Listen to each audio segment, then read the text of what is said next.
What's going on, guys? Full War here, and I'm bringing commentary as an AD carry. I'm playing as Ashe, and I believe I'm playing. Yeah, my support is Blitzcrank, who is Saberwolf. So we were both on Skype. We're actually communicating, and this game turned out pretty well. I did make a couple mistakes here and there, like I guess I could have, I guess I should say, a nice pull. Flashing for the kill. Flashing. Yeah. And look at Israel.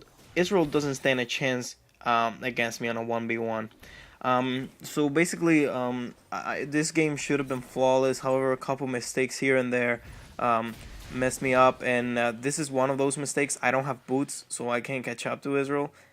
Usually, I go with the standard boot 3 health potions.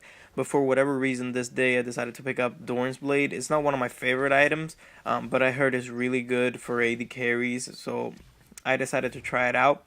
And as a result, I wasn't able to catch up to Israel. And nice taunt on Shen, good job, man.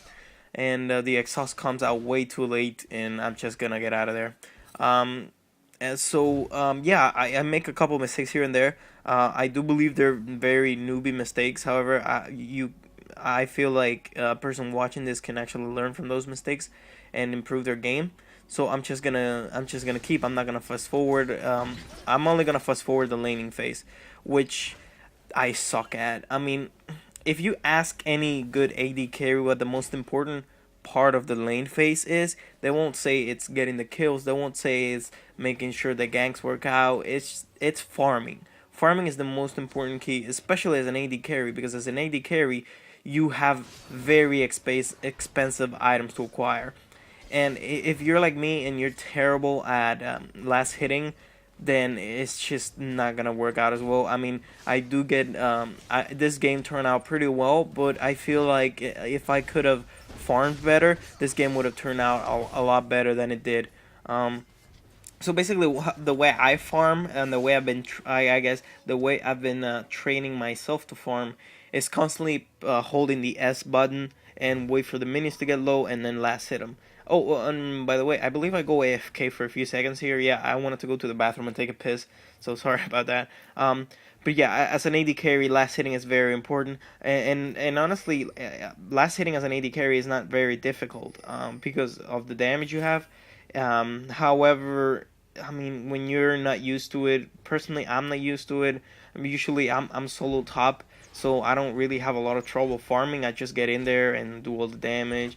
But last hitting as an AD carry is kind of like not my forte. So what I would recommend is train yourself to last hit. The way I do it, like I said, is holding the S key. There are other ways, but oh, and I that's kind of embarrassing. Saw that heal, right? Yeah, that was me trying to press the S key. That's that's a little bit embarrassing. So let's just forget about that. So I can't stress enough how important it is to farm as an AD carry. And look at those, the freaking Saberwolf landing pro hooks. However, if he would have landed on Israel, I believe Israel would have been done. But he landed it on Shen. So it's still cool. We're getting some damage. We're pushing the lane, and that's another thing you want to do. You want to push the lane as much as possible, so the turret starts taking minions, and you basically prevent the AD carry from gaining any gold. While you can gain as much gold as you want if you last it properly. Now that we kind of had a combo going, and we decided that the best way to initiate would be to harass a little bit, get them to, let's say, 75% health or less, and then I would ult. Once I reach level 6, I would ult. Um, the stun would be effective enough for Saberwolf to go land the hook, bounce them up, and by the time those that range of crowd control effects was done, they would hopefully be either really low or dead.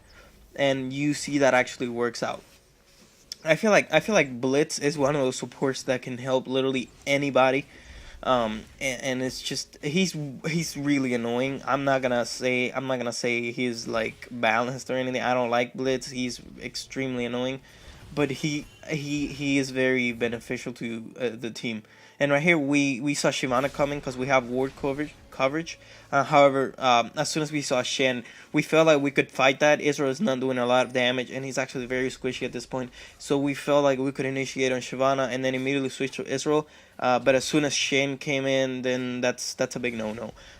Shen is one of those champions that can also, like Blitz, completely change the tide of battle with his taunt and his ult. Shen is just annoying, and he's really good at defending his AD carry. So we want to get rid of Israel as soon as possible, and then Shen can't do much. Can't do much against us. However, we did agree, or at least I talked to Saberwolf during the game, and I told him that if I saw Shen doing his ult, we could use crowd control on him, like my ult or his Saberwolf's knock up or his hook, and then we could prevent him from assisting other lanes or assisting Israel for that matter. And right here, Gangplank does a terrible engage. Just terrible. He should have stayed. They didn't ward. Saberwolf has been very diligent putting down pink wards, and actually they did ward. Never mind.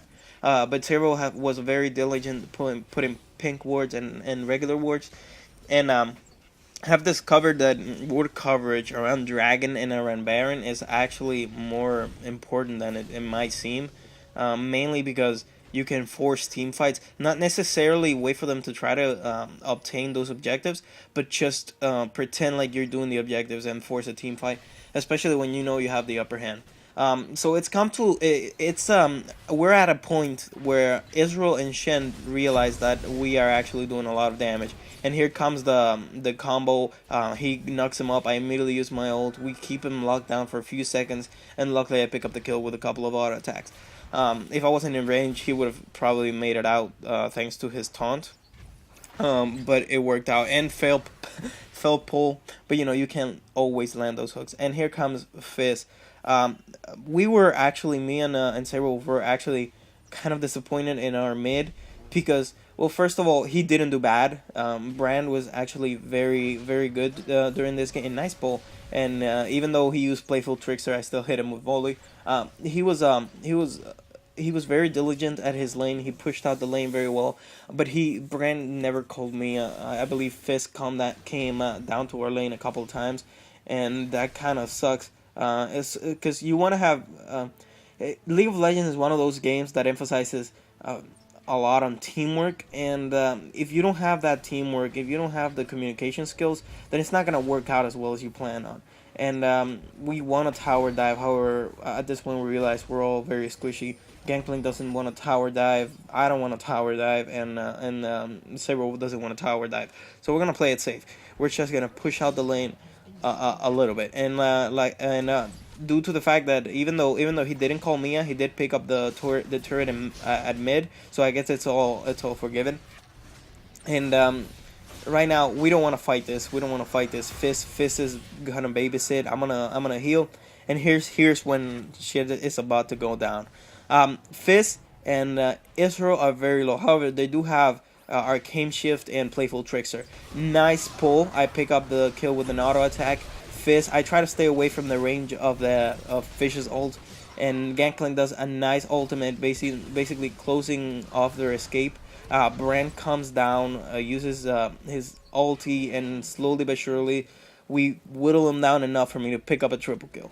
I did have my ult up, and the reason why I didn't use it is because I was extremely low on mana. I only had enough for volley, and I wanted to save volley from when Shen tried to taunt away. So all in all, it turned out pretty well. Brand did a nice job helping bottom, and they did a terrible engage.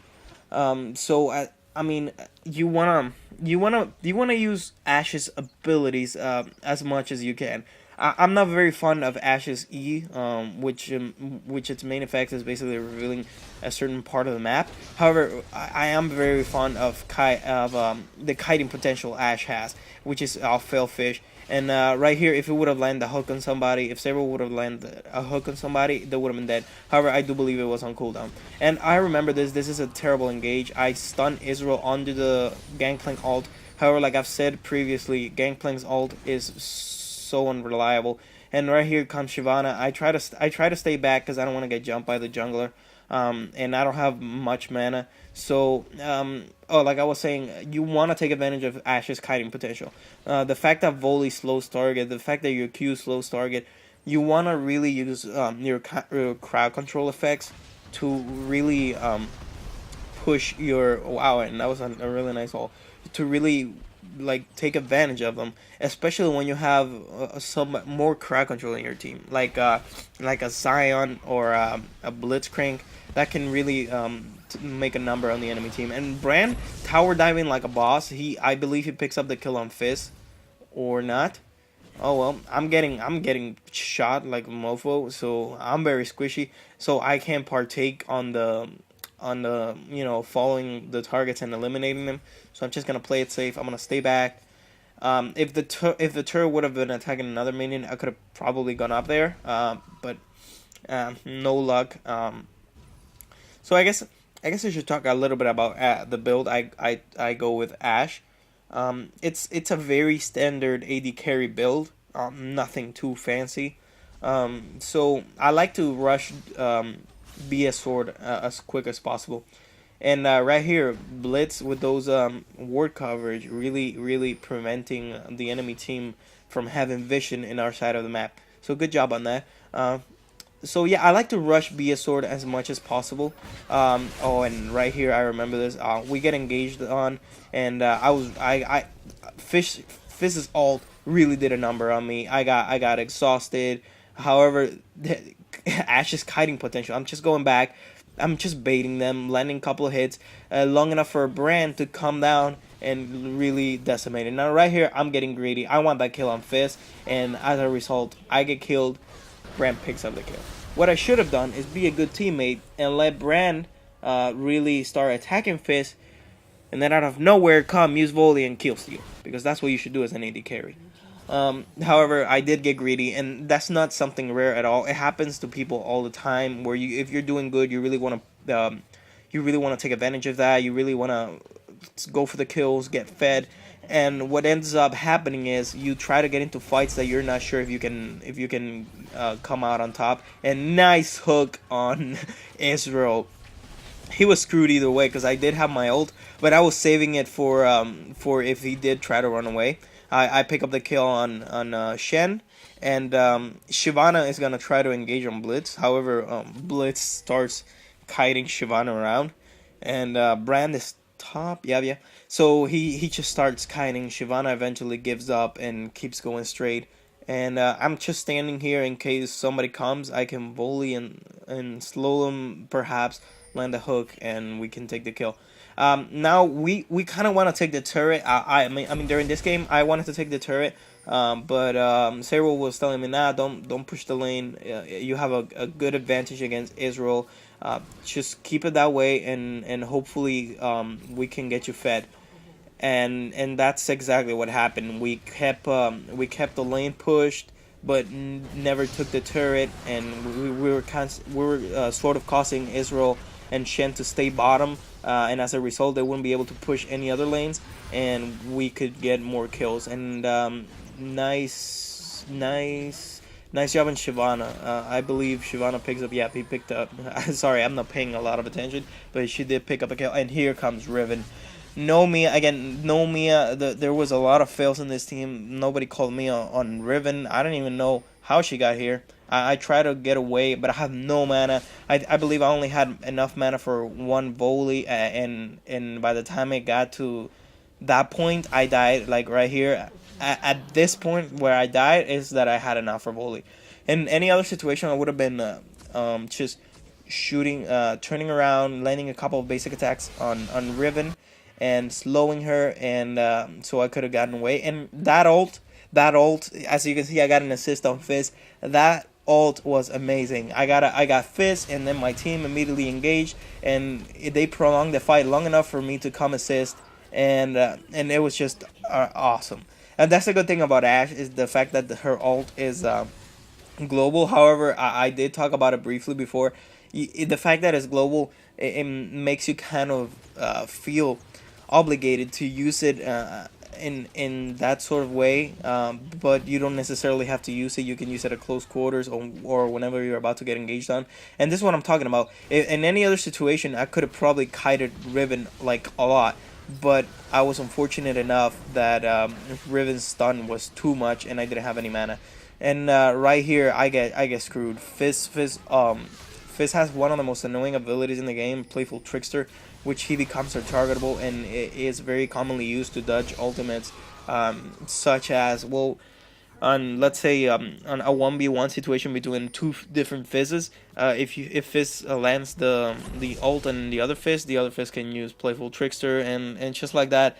I don't like about Fizz, so he engaged on me, put Ignite on me, and then with his W, I believe, did damage over time, and I just stood no chance. Even though I was under my turret, he used Playful Trickster to get away, so there was not much I could do. Right here, they're doing a terrible engage. I ult them and end up getting a kill. I mean, as a jungler, you gotta know when to engage, and this Shyvana didn't realize that her team abandoned the fight as soon as they saw themselves outnumbered. I pick up a kill on Fizz, and it's looking very good for us. And I just remember I completely forgot to talk about the build. So I like to rush Be a Sword, build an Infinity Edge as fast as possible. Phantom Dancer after that. And nice. I don't know if you saw that on Blitz, but that was well played, sir. Well freaking played. I like to go Last Whisper too, especially if they have Thornmail. I really want to get away. No, it's alright. I really want to get away alive, and Thornmail, the defense and the passive effect of Thornmail really messes me up. And right here, I'm trying to help my team. I'm slowing them as much as possible. I'm just kiting. I'm kiting. They're focusing me. And Garen goes back into the fight for no freaking reason, just to pick up a dumb kill. I was mad about that because everything was going so well. I was kiting them, and Garen had to go back just to die. So that's another thing you don't want to do. You really want to communicate with your team. You really want to set up strategies. And when something like this happens, you got to take advantage of it and not really let the sacrifice go to waste. At this point, I believe they surrendered. It was just too much. We had a lot of crowd control. I ended up 11-3, and it was just a very fun game, and overall really good. So Ashe, awesome AD carry. That's all I gotta say, man. That's all I gotta say.